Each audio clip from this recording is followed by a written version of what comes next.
I came across this video on TikTok about the DRC. I know I'm not getting a lot of views on this, so many people don't want to know what is happening, but I came across this elaborated explanation about what is happening in DRC. I owe this country a post because that's my homeland. I'm sorry.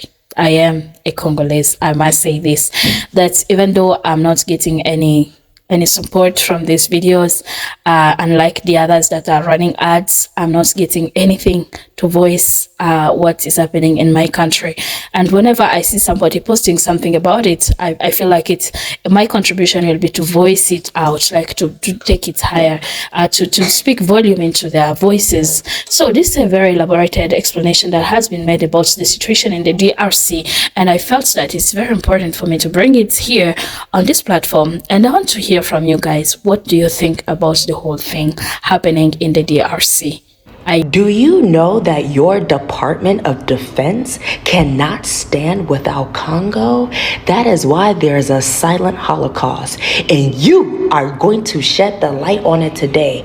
My name is Valerie Ida, and I'm the host of the Valerie Ida Show. Receipts are here. Since 1996, over 6 million people have died in the Democratic Republic of Congo, so that the United States can benefit from its resources. What are the resources, you ask? That's a great question, world. Congo is rich in gold, diamonds, copper, coltan, cobalt, uranium, tin, and so many more precious materials that are needed for the functionality of this world.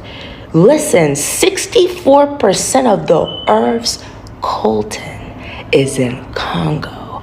Coltan coltan is used for your iPhones, your iPads, your computers, your PlayStation, your jet engines. Where you gonna take off to without us? Laptops, Xbox, Nintendo, even your inkjet printers. I'm just naming a few things here, people.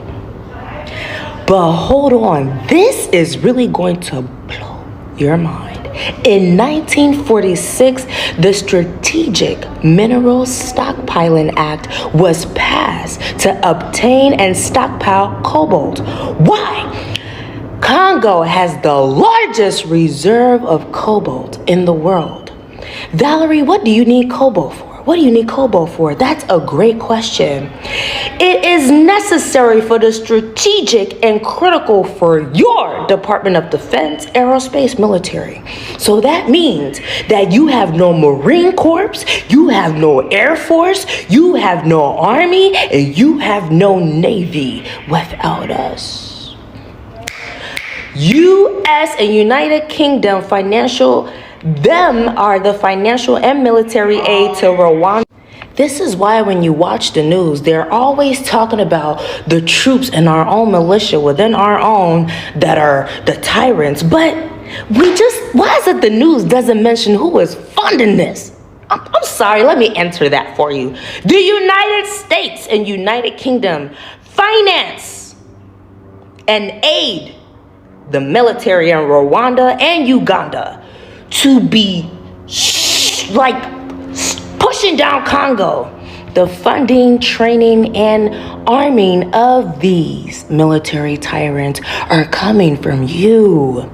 Yes, to plunder Congo's natural resources. Listen, in 4 different studies, 1, 2, 3, 4. 4! Not ofu, obo eto, eboa eto, eno 4. How many languages do you want in it? In 4 studies, your United Nations found multinational companies to be implicated in sourcing coltan. Yes, because all of this is the engine that is fueling all the conflicts that have been going on in Congo since practically its existence. Congolese men, women, and children continue to be raped, tortured, starved, displaced, and killed. Yes, the 2010 genocide committed by Rwanda troops.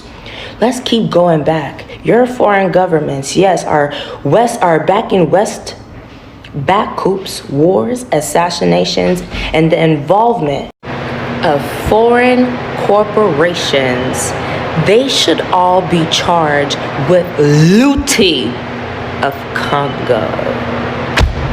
Almost 50 women per hour. Hear the words, almost 50 women per hour. Almost 50 women per hour are being raped. Millions displaced, over 6 million dead for years, for years, for years, for years. You have not let Congo breathe. Now, the world knows why. You don't have air, land, water, nothing. I told you we were the earth, but you weren't hearing me. I will keep burying you in receipts. You all are guilty as charged. I'm hitting the gavel. You're all guilty as charged. When it comes to understanding what is happening in Congo, you have to look at the geographical view. Now here is DRC. This is in Central Africa. This is a population of just over 95 million. Now, everything that's going down right now in regards to this genocide, majority of it is happening on the Eastern Front. This is where M23 is operating. Now, we know M23 is a militia from Rwanda and is basically being funded by a lot of Western organizations and countries. Also, we have a lot of countries benefiting from this. We also have Uganda, we have Burundi, we have multiple others that are spread out throughout the continent. They're probably thinking, Simone, what the hell is this hole here? Well, this is from when I had a push pin because this is where my family is based. Kinshasa. We're on the west side of all of it. Kinshasa is the capital. What people don't mention in regards to this conflict is the fear of this expanding into not only the north of DRC, as well as the south central, especially going onto the west point of DRC, where the capital is, Kinshasa. Now, if this were to continue to expand, this would cause an overall international conflict. Other countries that are not complicit in this genocide would have to get involved. And it's really easy to ask, well, how can we stop it? What would happen if this genocide were to stop? What can we do? Honest answer, I have no idea. This is something that has been going on for almost 30 years. You have complacency of the US, France, UK, Israel. Not only complacency, but they are backing it because they want the coltan resource. Stopping this genocide would mean a complete halt and overhaul when it comes to the digital space and others resource, but also in regards to anything regarding technology production.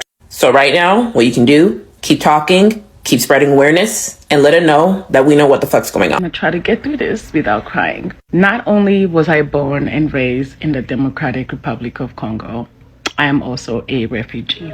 The Congolese people are no stranger to war. In fact, many people can't even pinpoint if the war ever ended or when it truly started. What we do know is what it's about and what it has done to our beautiful Congo. Congo is one of the world's largest producers of cobalt, which is used for batteries and all of your electric cars. We are also one of the world's largest producers of coltan, which is used for your phone. Right now in the DRC, women, children, men, people are being forced into slavery in order to continue to produce these resources so the world can keep spinning while our people continue to suffer. These rebel groups are being funded by America, France, Britain, Israel. In 2016, I was doing pageants. I was straight out of college advocating for this, fighting for this. And all of those years ago, it consumed me.